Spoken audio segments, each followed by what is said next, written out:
3 bulan pertama tahun 2023, Kejaksaan Negeri Tanah Laut mengalami kenaikan dibandingkan 3 bulan pertama tahun 2022. Semester pertama tahun 2023, jumlah kasus yang masuk 72 kasus, sedangkan tahun 2022 berjumlah 64 kasus. Kasus narkoba masih dominan dengan 25 kasus.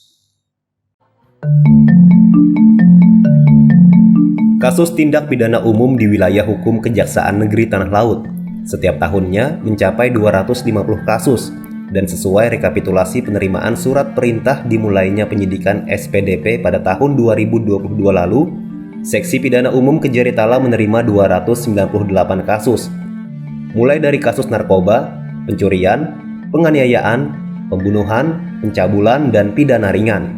Dari 298 kasus yang ditangani Kejaritala, 144 kasus diantaranya merupakan kasus narkoba, kasus pencurian, pemerasan, penganiayaan, pembunuhan 69 kasus, dan sisanya 85 kasus merupakan gabungan antara pencabulan dan tindak pidana ringan serta pemalsuan dokumen. Pada triwulan pertama tahun 2023, jumlah SPDP yang masuk 72 kasus, dengan rincian 25 kasus meliputi penganiayaan, pencurian, dan pembunuhan 25 kasus, sama dengan kasus narkoba, sedangkan kasus tindak pidana ringan dan ketertiban umum 22 kasus. Kasus narkoba 3 bulan pertama 2023 ini sama dengan 3 bulan pertama tahun 2022. Kepala Seksi Pidana Umum Kejaritala membenarkan untuk Tanah Laut saat ini kasus penyalahgunaan narkoba masih merupakan kasus tertinggi yang diterima Kejaritala dari Polres Tala. Untuk triwulan pertama tahun 2023, Kejaritala sudah menangani 72 kasus, dengan kasus narkoba 25 kasus.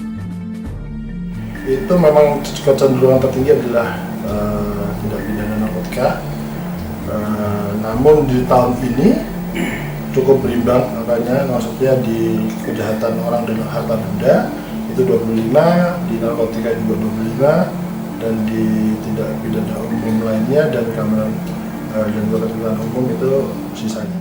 Sementara itu, dalam penanganan perkara PIDUM dan pemanfaatan aplikasi Cash Management System dan sosialisasi SPDP online, Kejaksaan Negeri Tala mendapat penilaian terbaik pertama. Kejaritala juara pertama kategori jumlah SPDP 201 sampai 300 mengungguli Polewali Mandar Sulawesi Barat dan Kejari Lombok Tengah Nusa Tenggara Barat. Dari Tanah Laut, Zulkifli Yunus, iNews melaporkan.